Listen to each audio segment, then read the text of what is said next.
ಇನ್ನು ಡಿಕೆ ಸಂಪುಟದಲ್ಲಿ ಕೇಳಿದಂತಹ ಖಾತೆ ಸಿಗದೇ ಇರೋದಕ್ಕೆ ಅಸಮಾಧಾನಗೊಂಡಂತಹ ಸಚಿವ ಸ್ಥಾನಕ್ಕೆ ರಾಮಲಿಂಗಾರೆಡ್ಡಿ ರಾಜೀನಾಮೆ ಕೊಟ್ಟಿರೋದು ಕಾಂಗ್ರೆಸ್ ಪಾಳೆಯದಲ್ಲಿ ದೊಡ್ಡ ಸದ್ದು ಮಾಡ್ತಾ ಇದೆ. ಡಿಕೆಶಿಯೇ ನನಗೆ ಬೆಂಗಳೂರು ನಗರಾಭಿವೃದ್ಧಿ ಖಾತೆ ಕೊಡ್ತೀನಿ ಅಂದಿದ್ರು, ಕೊಟ್ಟಿಲ್ಲ ಅಂತ ಬೇಸರ ಹೊರಹಾಕಿದ್ದಾರೆ. ಬೆಂಗಳೂರು ನಗರಾಭಿವೃದ್ಧಿ ಖಾತೆ ಕೊಡ್ತೀನಿ ಅಂದು ಕೊಟ್ಟಿಲ್ಲ ಅಂತ ಅಸಮಾಧಾನ ಹೊರಹಾಕಿದ್ದಾರೆ. ಡಿಕೆ ಏನ್ ಹೇಳ್ತಿದ್ದಾರೆ, ಸಚಿವರು ಏನ್ ಹೇಳ್ತಾ ಇದ್ದಾರೆ, ಈ ಬಗ್ಗೆ ಒಂದು ರಿಪೋರ್ಟ್ ಇದೆ, ಬನ್ನಿ ನೋಡ್ಕೊಂಡು ಬರೋಣ.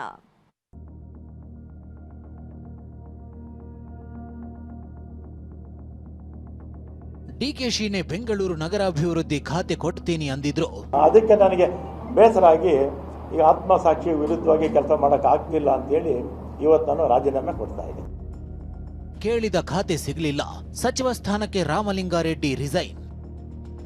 ಚರ್ಚಿಸಿ ನಾನು ಸಮಸ್ಯೆ ಬಗೆಹರಿಸ್ತೀನಿ ಎಂದ ಮುಖ್ಯಮಂತ್ರಿ ಡಿಕೆ. ಕೇಳಿದ ಖಾತೆ ಸಿಗಲಿಲ್ಲ, ಸಚಿವ ಸ್ಥಾನವೇ ನನಗೆ ಬೇಡ. ಬೆಂಗಳೂರು ನಗರಾಭಿವೃದ್ಧಿ ಖಾತೆ ಮೇಲೆ ಕಣ್ಣಿಟ್ಟಿದ್ದ ರಾಮಲಿಂಗಾರೆಡ್ಡಿಗೆ ಅದು ಸಿಕ್ಕಿಲ್ಲ. ಜಲಸಂಪನ್ಮೂಲ ಖಾತೆ ನೀಡಿದ್ದಕ್ಕೆ ಬೇಸರಗೊಂಡು ರಾಜೀನಾಮೆ ಕೊಟ್ಟಿದ್ದಾರೆ. ಡಿಕೆ ಮೊದಲ ಸಂಪುಟದಲ್ಲೇ ಖಾತೆ ಹಂಚಿಕೆ ಅಸಮಾಧಾನ ಸ್ಫೋಟ ಆಗಿರೋದು ಕೈಮನೆಯಲ್ಲಿ ಸಂಚಲನ ಸೃಷ್ಟಿಸಿದೆ. ಸಮಸ್ಯೆ ಬಗೆಹರಿಸೋದು ಟ್ರಬಲ್ ಶೂಟರ್ ಡಿಕೆಗೆ ಸವಾಲಾಗಿದೆ. ಪ್ರಭಾವಿ ನಾಯಕ, ಹಿರಿಯ ಶಾಸಕ ಆಗಿರೋ ರಾಮಲಿಂಗಾರೆಡ್ಡಿ ರಾಜೀನಾಮೆ ಕೊಟ್ಟಿರೋದಕ್ಕೆ ಬೆಂಬಲಿಗರು ಖಂಡಿಸುತ್ತಿದ್ದಾರೆ. ಬೆಂಗಳೂರಿನ ಕೋರಮಂಗಲದ ಕಚೇರಿ ಬಳಿ ಭಾರಿ ಹೈಡ್ರಾಮಾ ನಡೆಯಿತು. ಬೇಕೇ ಬೇಕು, ನ್ಯಾಯ ಬೇಕು, ಅಯ್ಯಯ್ಯೋ ಅನ್ಯಾಯ ಅಂತ ಕಾರ್ಯಕರ್ತರು ಘೋಷಣೆ ಕೂಗಿ ಆಕ್ರೋಶ ಹೊರಹಾಕಿದ್ರು.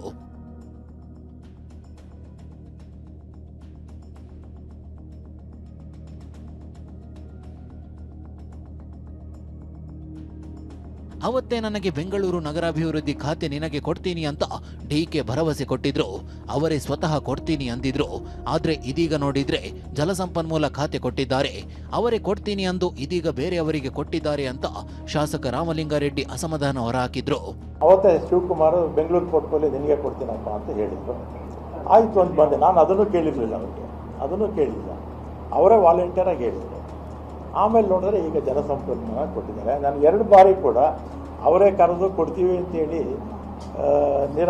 ಆಮೇಲೆ ಬೇರೆಯವರಿಗೆ ಆಯಿತು. ಸಚಿವ ಸ್ಥಾನಕ್ಕೆ ರಾಜೀನಾಮೆ ಕೊಟ್ಟಿರೋ ರಾಮಲಿಂಗಾರೆಡ್ಡಿ, ನನಗೆ ಆತ್ಮಸಾಕ್ಷಿಗೆ ವಿರುದ್ಧವಾಗಿ ಕೆಲಸ ಮಾಡೋಕೆ ಆಗೋದಿಲ್ಲ, ನಾನು ಶಾಸಕನಾಗಿ ಮುಂದುವರಿಯುತ್ತೇನೆ ಅಂದಿದ್ದಾರೆ. ಅದಕ್ಕೆ ನನಗೆ ಬೇಸರ ಆಗಿ ಈಗ ಆತ್ಮಸಾಕ್ಷಿ ವಿರುದ್ಧವಾಗಿ ಕೆಲಸ ಮಾಡಕ್ ಆಗ್ತಿಲ್ಲ ಅಂತೇಳಿ ಇವತ್ತು ನಾನು ರಾಜೀನಾಮೆ ಕೊಡ್ತಾ ಇದ್ದೀನಿ. ಕಾಂಗ್ರೆಸ್ ಪಕ್ಷದಲ್ಲೇ ಇರ್ತೀನಿ, ಕಾಂಗ್ರೆಸ್ ಶಾಸಕನಾಗಿ ಮುಂದುವರಿಯುತ್ತೀನಿ, ಅದರಲ್ಲೇನು ಎರಡನೇ ಮಾತಿಲ್ಲ. ರಾಮಲಿಂಗಾರೆಡ್ಡಿ ನನಗೆ ತುಂಬಾ ಆತ್ಮೀಯರು ಎಂದ ಡಿಕೆಶಿ. ಮುಖ್ಯಮಂತ್ರಿ ಡಿಕೆ ಶಿವಕುಮಾರ್ ಮಾತನಾಡಿ, ರಾಮಲಿಂಗಾರೆಡ್ಡಿ ಜೊತೆ ನಾನು ಮಾತನಾಡಿ ಸಮಸ್ಯೆ ಬಗೆಹರಿಸ್ತೀನಿ, ಅವರಿಗೆ ಪಾಪ ಹಳ್ಳಿಯಲ್ಲಿ ಹೋಗಿ ಕೆಲಸ ಮಾಡೋಕೆ ಆಗಲ್ಲ ಅಂದಿದ್ರು ಅಂದಿದ್ದಾರೆ. ರಾಮಲಿಂಗಾರೆಡ್ಡಿ ಅವರು is my colleague, is A senior leader. ಅವರು ಪಾಪ ಹಳ್ಳಿಲೆಲ್ಲ ಹೋಗಿ ನಾನು ಕೆಲಸ ಮಾಡಕ್ ಆಗಲ್ಲ, ಬೇರೆ ಯಾವ್ದಾದ್ರು ಒಂದು ಕೊಡಿ ಅನ್ನೋದು ಒಂದು ಅವ್ರ ಅಭಿಲಾಷೆ ಇದೆ. ಅವ್ರದ್ದು ಚರ್ಚೆ ಮಾಡಿ ಸಾರ್ಟ್ ಔಟ್ ಮಾಡ್ತೀನಿ. Nothing to worry. Is A great friend. We are very closest friend among the cabinet. Will sort out the. Ramalinga Reddy ಸೇವೆ ನಮಗೆ ಅಗತ್ಯ ಇದೆ, ಅವರು ಒಳ್ಳೆಯ ನಾಯಕ ಅಂತ ಸಚಿವರು ಶಾಸಕರು ಕೊಂಡಾಡಿದ್ದಾರೆ. ಒಂದು ಜವಾಬ್ದಾರಿಯನ್ನು ಹೊತ್ತುಕೊಂಡು ಹಿಂದೆನೂ ಉತ್ತಮವಾಗಿ ಸೇವೆಯನ್ನು ಮಾಡಿದ್ದಾರೆ. ಹೀಗಾಗಿ ಎಲ್ಲರೂ ನಮ್ಮಲ್ಲಿ ಸಮರ್ಥವಾಗಿ ನಿಭಾಯಿಸ್ತಾ ಇದ್ದಾರೆ.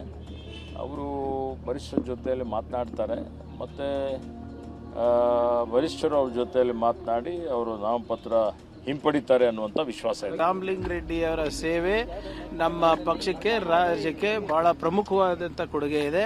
ಅವರ ಸೇವೆ ಅಗತ್ಯ ಇದೆ. ಏನೇ ಇದ್ರೂ ಕೂಡ ನಮ್ಮ ಪಕ್ಷದ ವರಿಷ್ಠರು ಅದನ್ನ ಬಗೆಹರಿಸ್ತಾರೆ.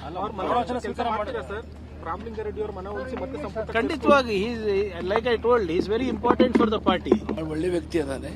ಈ ಇದೇನು ಪ್ರಾಬ್ಲಮ್ ಇಲ್ಲ, ಇಂಟರ್ನಲ್ ಮ್ಯಾಟರ್ ಅದೇ ಸಾರ್ಟ್ ಔಟ್ ಆಗ್ತದೆ.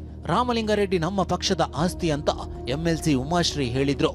ಅವ್ರನ್ನ ಯಾವುದೇ ಕಾರಣಕ್ಕೂ ಬಿಟ್ಟಂತೂ ಕೊಡೋದಿಲ್ಲ, ಯಾಕಂದ್ರೆ ನಮ್ಮ ಪಕ್ಷದ ಆಸ್ತಿ, ಸೀನಿಯರ್ ಲೀಡರ್, ಅನುಭವಸ್ಥರು. ಬೆಂಗಳೂರಿನ ಬಿಟಿಎಂ ಲೇಔಟ್ ಶಾಸಕರಾಗಿರೋ ರಾಮಲಿಂಗಾರೆಡ್ಡಿ ತಮ್ಮದೇ ಆದ ವೋಟ್ ಬ್ಯಾಂಕ್ ಹೊಂದಿದ್ದಾರೆ. ಸೀನಿಯರ್ ಶಾಸಕ ಆಗಿದ್ದಾರೆ. ರೆಡ್ಡಿ ಒಕ್ಕಲಿಗ ಸಮುದಾಯವನ್ನ ಹಿಡಿತದಲ್ಲಿಟ್ಟುಕೊಂಡಿದ್ದಾರೆ. 8 ಬಾರಿ ಗೆದ್ದಿರೋ ರಾಮಲಿಂಗಾರೆಡ್ಡಿ ಹಲವು ಪ್ರಬಲ ಖಾತೆಗಳನ್ನು ನಿಭಾಯಿಸಿದ್ದಾರೆ.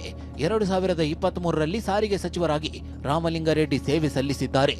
70 ವರ್ಷ ವಯಸ್ಸಿನ ರಾಮಲಿಂಗಾರೆಡ್ಡಿ ಗೃಹ ಖಾತೆ, ಸಾರಿಗೆ ಖಾತೆ, ಮುಜರಾಯಿ ಮತ್ತು ಪ್ರಾಥಮಿಕ ಶಿಕ್ಷಣದಂತಹ ಪ್ರಮುಖ ಖಾತೆಗಳನ್ನು ಸಮರ್ಥವಾಗಿ ನಿರ್ವಹಿಸಿದ ಅನುಭವ ಹೊಂದಿದ್ದಾರೆ.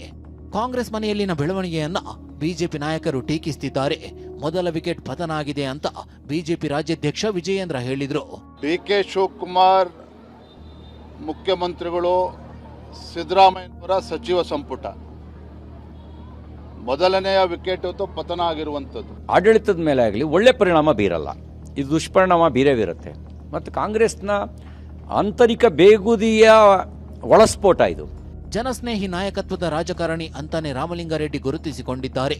ಜನರ ಕರೆಗೆ ಸದಾ ಲಭ್ಯವಿರುವ ಜನನಾಯಕನೆಂದು ಗುರುತಿಸಿಕೊಂಡಿರುವ ರಾಮಲಿಂಗಾರೆಡ್ಡಿ ಜನರು ಏನೇ ಸಮಸ್ಯೆ ಅಂತ ಬಂದರೂ ಅವರ ಕುಂದುಕೊರತೆ ಆಲಿಸಿ ಪರಿಹಾರ ಕೊಡೋ ನಾಯಕ ಆಗಿದ್ದಾರೆ. ಇವರ ಆಡಳಿತ ವೈಖರಿಗೆ ಜನರಿಂದ ಸಾಕಷ್ಟು ಮೆಚ್ಚುಗೆಯೂ ಇದೆ. ಆದರೆ ಕೇಳಿದ ಖಾತೆ ನನಗೆ ಸಿಗಲಿಲ್ಲ ಅಂತ ಸಚಿವ ಸ್ಥಾನಕ್ಕೆ ರಾಮಲಿಂಗಾರೆಡ್ಡಿ ರಾಜೀನಾಮೆ ಕೊಟ್ಟಿದ್ದಾರೆ. ಟ್ರಬಲ್ ಶೂಟರ್ ಡಿಕೆಶಿ ಅದ್ಯಾವ ರೀತಿ ಸಮಸ್ಯೆ ಬಗೆಹರಿಸುತ್ತಾರೆ ಅನ್ನೋದನ್ನ ಕಾದು ನೋಡಬೇಕಿದೆ. Bureau report, TV9.